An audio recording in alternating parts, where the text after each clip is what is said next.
जय माता दी मित्रों, 12 साल बाद बृहस्पति का राशि परिवर्तन हो रहा है। बृहस्पति देव मेष राशि से निकलकर आप वृषभ राशि में जाने वाले। मकर राशि पे क्या प्रभाव रहेगा?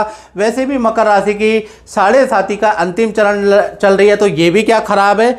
या जो कष्ट मकर राशि को चल रहा है, हेल्थ का कष्ट, करियर में जो कष्ट चल रहा है, जो संघर्ष मकर राशि के जीवन में चल रहा है इस वक्त 7.5 के दौरान, क्या वो कम होगा या बढ़ेगा? इस बारे में डिटेल में चर्चा करेंगे। वीडियो पूरी की पूरी देखेंगे तो आपको समझ में आएगा। जी हाँ, 1 मई 2024 में बृहस्पति देव राशि परिवर्तन कर रहे हैं, यानी मेष राशि से वृषभ राशि में जाने वाले हैं और यहां पर 29 मार्च 2025 तक यहीं पर ठोर ठिकाना बसाने वाले हैं, यानी यहीं कुंडली मारकर बैठने वाले हैं। तो मकर राशि से देखा जाए, आपकी राशि से ये गोचर पंचम स्थान में हो रहा है। पंचम स्थान संतान का होता है, प्रेम का होता है, विद्या का होता है। यहां पर यह गोचर हो रहा है। हालांकि बृहस्पति थोड़े शुक्र की राशि में कमजोर हो जाते हैं, तो इसका प्रभाव आप पे क्या पड़ेगा, शास्त्र क्या कहता है, इसके बारे में बात कर लेते हैं। तो शास्त्र में लिखा है, पंचमे गोचरे जीवा सर्व कार्य सिद्धि दायका, यानी शास्त्र स्पष्ट करता है कि पंचम यानी त्रिकोण भाव में बृहस्पति हमेशा अच्छा होता है, हर कार्य को पूर्ण करने की ताकत रखता है। यानी ये गोचर मकर राशि के लिए किसी वरदान, किसी कहते हैं ना, किसी ब्रह्मास्त्र से कम नहीं होगा। ये जो गोचर है, याद रखिएगा, पंचम भाव में जैसे ही बृहस्पति बैठेंगे, ट्रांजिट करेंगे, एक तो विद्या में उन्नति होगी। जो स्टूडेंट हैं उनको विद्या में बहुत अच्छा मन लगेगा, बेस्ट रिजल्ट आपको करियर और विद्या में प्राप्त होंगे।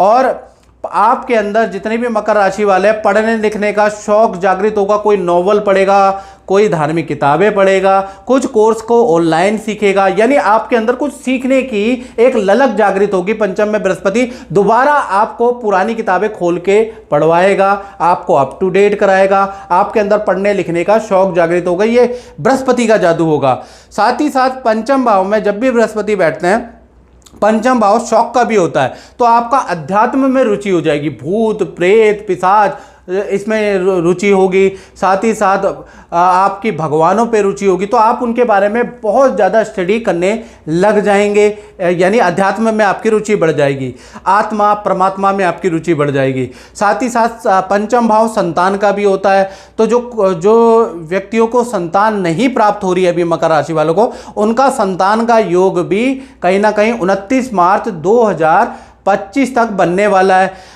पंचम भाव प्रेम का भी होता है, तो कहीं ना कहीं प्रेम और रिलेशन के लिए भी ये भाव अच्छा है।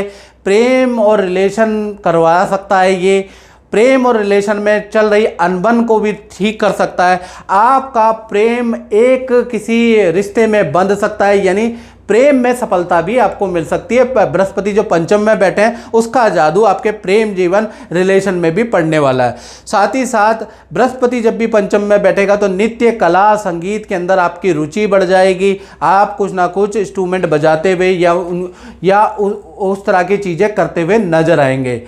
तो बृहस्पति का पंचम में होना बड़ा लाभकारी है आपके लिए। अब बृहस्पति की 3 दृष्टियां होती हैं मित्रों, 5वीं 7वीं और 9वीं। तो 5वीं दृष्टि से देखा जाए तो आपके 9वें भाव में पड़ेगी। जी हाँ, 5वें बृहस्पति वो बैठे हैं और बृहस्पति की दृष्टि आपके 9वें भाव, जहाँ 6 नंबर लिखा है, तो ये दृष्टि आपके लिए अच्छा बुरा दोनों प्रकार का फल लेगी।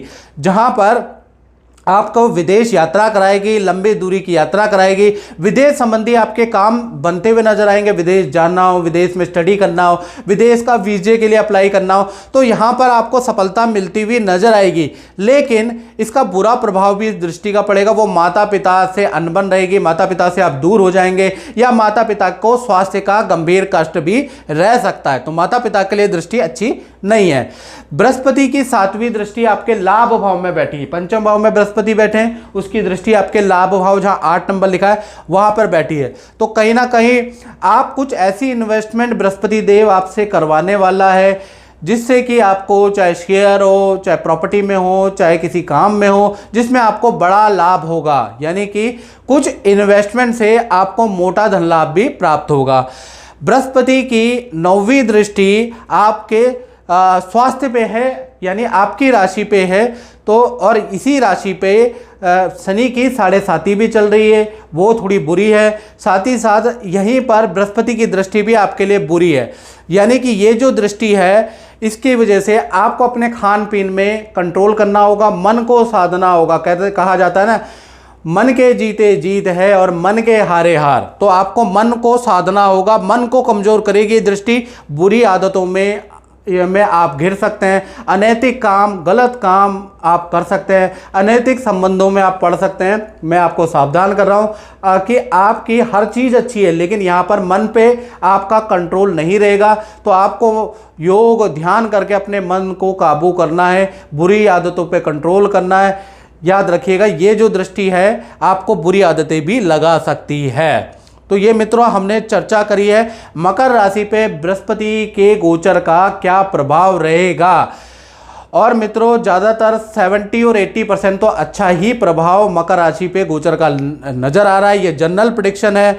बाकी आपको अगर बिल्कुल एक्यूरेट जानना है, क्योंकि कहा जाता है जन्म पत्रिका हर कोई बाँचे कर्म ना बाँचे कोई, यानी कि जन्म पत्रिका तो मेरे जैसे 36 ज्योतिषी आपके नुक्कड़ में, न्यूज़पेपर में, आपको टीवी चैनल पे, आपको पोर्टल में मिल ही जाएंगे, लेकिन कर्म ना बाँचे कोई, क्योंकि कर्म के अनुसार आपको ज्योतिष का फल प्राप्त होता है। कुछ मकर राशि वाले ऐसे हैं जिनको 7.5 के दौरान भी अच्छा फल मिल रहा है क्योंकि उनके कर्म अच्छे हैं। कुछ ऐसे हैं तो उनके ऊपर कितना ही बड़ा राजयोग जरूर ग्रह दे रहा हो, लेकिन उनको 0/0 रिजल्ट मिलता है क्योंकि उनके या तो इस जन्म के कर्म खराब है या पिछले जन्म के कुछ कर्म आपके खराब है, जिस वजह से आपको रिजल्ट नहीं मिल रहा। ऐसे में क्या करें? ऐसे में ये जो मेरा व्हाट्सएप नंबर आ रहा है ये किस काम आएगा मित्रों? 7210124289। देश में बैठे, विदेश में बैठे, रेत में बैठे, समुद्र में बैठे, बिल्डिंग में बैठे, पहाड़ में बैठे, ये नंबर आपके काम आ सकता है। इस नंबर की स्क्रीनशॉट रख ले और मुझसे आप संपर्क कर सकते हैं। अपनी पर्सनलाइज कुंडली आप दिखा सकते हैं, अपने कर्मों को ठीक करने के उपाय कर सकते हैं और अपने कष्टों को निवारण करने के उपाय कर सकते हैं। उसका छोटा सा शुल्क भी आपको पे करना होगा। तो मित्रों इस कार्यक्रम में बस इतना ही, मुझे दीजिए इजाजत। जय माता दी।